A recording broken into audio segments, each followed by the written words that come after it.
The following video is brought to you by the guys at the Wrecking and Racing Podcast, a NASCAR podcast made by the fans for the fans. Check them out at www.wreckingandracing.com, facebook.com/wreckingandracing, and Twitter at Wrecking and Racing. Hello again, ladies and gentlemen, Saka here, and welcome back to another episode of NASCAR Racing 2003 season, the 2019 mod, and it is Viva Las Vegas for the first race of the round of 16. So we've got a pretty good cushion based on our bonus points. We need to take things nice and easy, though. We can't afford to be just throwing races away. Brad Keselowski is on your pole, and back behind me a few rows is Brandon in that wreckingandracing.com podcast Toyota. So coming to the green, 27 laps. We will have to pit for fuel, so tire strategy may be a thing. Green flag is out, and this track is pretty much wide open on new tires. Very close racing indeed. And as this is a user-made track, the AI tend to really go hard, that is for sure. This isn't like a standard papyrus racetrack, that is for sure. We're on the bottom, drifting up in front of Kurt Busch, already too wide behind us as Brad Keselowski leads the way. We want to be sure to not give up the bottom, but we wash up just a little bit, clipping the apron. Kurt Busch on the high lane, and the high line seems to check up exiting turn 4, so as long as we're on the bottom, we should be able to make a move there. Driving hard into turn 1, Jones checks up. We're forced to go to the top behind William Byron, although we didn't lose too awful much there, but Jimmy Spencer, Ricky Stenhouse Jr. is coming on the bottom. Holy crap, Jimmy Spencer must be thinking about me. This is exciting, however, as Mr. Excitement would allude to. And we'll make the pass on William Byron down on the low line, getting that pull off of Daniel Suarez. Looking inside, Eric Jones, and making the power move there. Everyone else is starting to single file out now. Everyone is picking them up and laying them down very quickly. Brad and Eric Almirola are already stretching their legs out front, the Fords showing strength. Here we are back here in a Camaro. With the Hendrick guys. Looks like Alex Bowman and Chase Elliott are having a good run, but it's all for naught. Speaking of all for naught, yellow flag is out. I don't know what happened, but we will look at it after the race is over, so no worse for the wear for us, but we are not within a pit window yet, so I believe we are going to stay out. So I will be right back for the restart.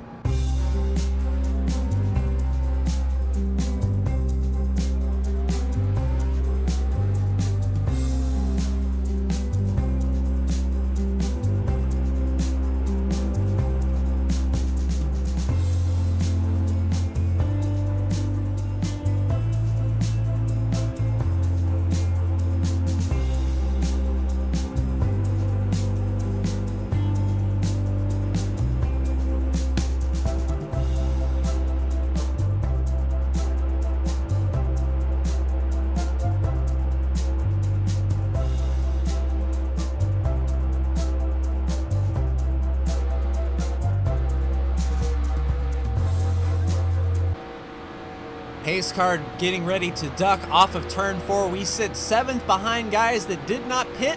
About half the field did. So if they can extend this out, this will set us up pretty terrible if we go green the rest of the way. But that's neither here nor there. Green flag is back out. Let's see if we can get Suarez going into turn 1 here.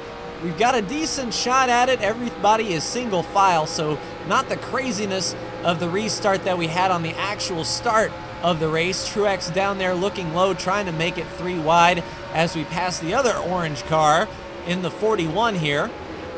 We sort of ground out there. Low tires, maybe the pressures went down and we're scraping our side skirts or that track bar.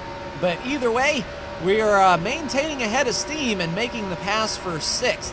So overall, the best running order that we've got so far today. And we just need some decent runs in the round of 12 to not really set us up for failure. We were clear by about 50 points, I think it was. So basically, we just need to mind our own business, run in the top 10, and then really get down to the round of 8 before we start sweating. And yeah, everyone's running single file, and Brad is checking out with Denny Hamlin behind him, Eric Almirola, Clint Boyer, and Chase Elliott. So the first four are all championship drivers. Chase Elliott should have been a championship driver, but some DNFs throughout the year relegated him back to missing the cut, unfortunately. Otherwise, he would be right up in the mix of it, fighting amongst himself, going for that 17th spot, if that is a thing. And yeah, these laps are clicking by very quick. I don't think we're actually gaining on Chase Elliott, but if he goes battling with Clint Boyer, like it looks like he is, we might be able to stand a chance. And Truex is not letting me go in any way, shape, or form. I guess the best strategy here, because of not a whole lot of tire fall off, is to go as far as we can on fuel and hope that a yellow flag comes out so we don't lose too much track position, especially if the leaders, or those that pitted earlier, decide to pit again. But Truex is wearing out this rear bumper. This is the kind of racing that you see on user-made tracks, not so much the Papyrus tracks. I don't know what the track makers do, but they make the AI very competitive when it comes down to racing side by side and not letting you have an inch, essentially. And Vegas with the new banking, I mean, it is fast. And I say new, it's been banked for some time now, but when they put banking on Vegas, they really livened up the show, that is for sure. This thing used to be flat, and it was more of a patience racetrack than an all-out hold your foot to the floor and hope it sticks racetrack.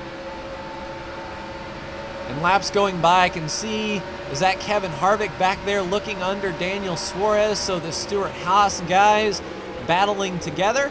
I haven't seen Brandon in the mirror thus far this race. I imagine since he pitted, he'll be trying to make his way up through the field on new tires. And I think all the guys around me are on old tires. So if tires do indeed have an advantage, Brandon should be on his way up here. Although Brandon was clear by, 70 points after the cutoff. So, I mean, he doesn't need to really race hard, that is for sure. It's mostly for pride and, oh, wow. So we scraped up a little bit. Here comes Kevin Harvick to our inside. We'll let him go. See if we can get behind Harvick here. Slice right in there between Harvick and Truex. Yeah, with Harvick being much faster, I'm not going to hold him up and get myself spun. Although Martin Truex, I think I can hold him off, but with Harvick coming up as quickly as he did, I am not going to stand in his way. If he can start putting some moves on Chase Elliott and Clint Boyer and bring those guys back to us, it may be beneficial that we let Harvick go. And we need to start thinking about what we are going to do when pit stops come around. We only need a half a can to 1 can of fuel, and I'm thinking maybe just right side tires, because not a whole lot of tire fall off here. It's very fast, but very good on the tire compounds. It's not abrasive as a Darlington is. So I'm thinking right side tires, especially under green, to get us out back on the racetrack as soon as possible. And I don't think there will be that much of a speed loss if we did such things as these. And it is getting dicey back there. Truex fell back a bit to Kyle Busch, and it looks like Kyle fighting back on the bottom, trying to stick his nose in there. I guess is that Ricky Stenhouse behind Kyle Busch, perhaps? So dicing amongst most of these chase drivers, or playoff drivers, if you will. I don't think they refer to them as chase drivers anymore. I tell you, with all the format changes and the sponsor changes and the nomenclature names, I mean, it'll make your head spin. Let's just say the top 16 are fighting up here, as well as Chase Elliott. Let's put it there. So I think I see Jimmy Johnson on the inside of Kyle Busch. He is in the playoffs in this particular reality. Indianapolis has not run in real life as I'm recording this, so I do not know if Jimmy Johnson has made the playoffs or not between he and Ryan Newman. With Chase Elliott down on pit road, I think that's another thing that got Chase Elliott in trouble throughout this year and our season was pitting off sequence and getting trapped, like lap down, or, you know, the pit stops didn't go his way. So we need to be a lookout for these drivers who are coming to pit road. The Stewart-Haas guys of Almirola and Boyer. Hamlin on pit road as well. Keselowski, Harvick, and myself stay out. We're just hoping, yes, yellow flag. This is exactly what we needed. We wanted to stay out as much as we can, although that will benefit guys who just got on pit road and can make their stop. They will pass us with fresh tires. But Kyle Busch right behind us, let's try to not give him that spot, drive off this corner, and make sure we take the caution under third. And that was a massive spin we see from the remnants here. But yellow flag has come out. We will go ahead and get to pit road.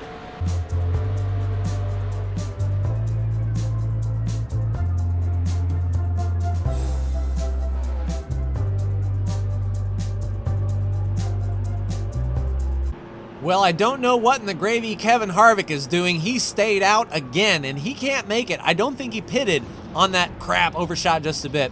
I don't think he pitted on that first round of pit stops, and with him not pitting now, he is still like 3 laps short. So if Harvick doesn't pit, he's going to be coming down when others are at full race speed, which is awkward, but we do gain some spots on pit road. We'll come out right behind Brad Keselowski and side by side with Ryan Blaney and Kyle Busch behind us. So we will stack them up for the green and wonder what Kevin Harvick is doing with his life.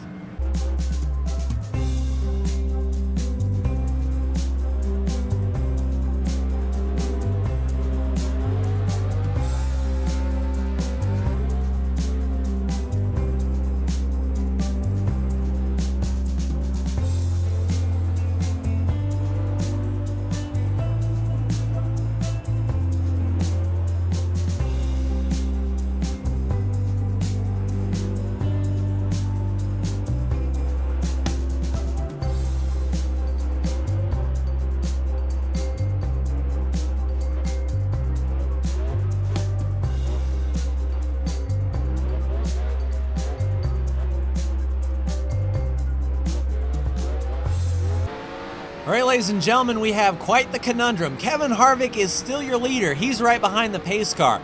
Everyone else really behind him is a lap down and unable to drop back or go around because of no go-around rule and whatnot, and no lineup rule. So essentially, you've got half the field who is a lap down blocking everyone from like second on back.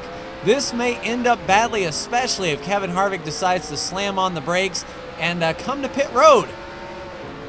All right, so we are going to get a good run here. Looks like Chris Buescher is blocking that bottom line. We've got Keselowski looking to the high lane and Ross Chastain there. Kyle Busch with a charge to the inside. We cannot get around Chris Buescher.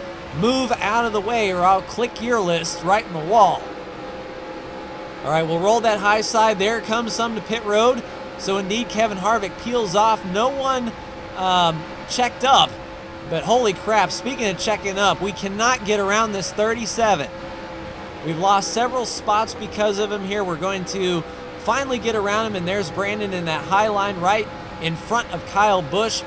He stayed out on that last round of pit stops. This is for position, and Brad Keselowski is your leader amongst all those who were trapped a lap down. So this is essentially the race for the lead. All of these cars around us. Ross Chastain blocks Brandon a bit. 1 lap to go. Brandon drops to the bottom. We've got that spot. And I tell you, this has gotten elevated to 11. That is for sure. Eric Jones making sure we can't clear him off the corner. We can. Following Kyle Busch, let's drive in there as quickly as possible. See if we can get around Kyle before the line. And I don't think we can do it down to the white line. And no, what a finish indeed. So it's going to take me a second to sort out your top 10 because of all of these lappers amongst the leaders. So just one moment. So in the words of Larry Mack at Talladega, Brad Keselowski won this race. Jimmy Johnson in second. Looks like we've got Ricky Stenhouse Jr. in 3rd, 4th, Kyle Busch. So I was 5th. Brandon was 6th. 7th place would be Alex Bowman. 8th place, David Reagan. 9th place, Ryan Newman. Rounding out your top 10, Landon Castle. How about that? Let's take a look and see where our playoff drivers are. So Kurt Busch finishes in 33rd place. Brad Keselowski, of course, won the race. Austin Dillon finished in 32nd place. Kevin Harvick in 31st place. We have Eric Almirola in 20th. Oof, we got Denny Hamlin in 21st. Not a good run for those guys. Ryan Blaney in 12th. We have Ricky Stenhouse Jr. in 3rd. We have Kyle Busch in 4th. We have Paul Menard in 24th. We have Brandon in 6th. We have myself in 5th. We have Kyle Larson in 36th, and he didn't make it past lap 3. Oof, that's got to hurt. We've got Jimmy Johnson in 2nd, and that is your playoff drivers. So let's start from the beginning and take a look at the crash. Obviously, we know Larson was involved in that lap 3 crash.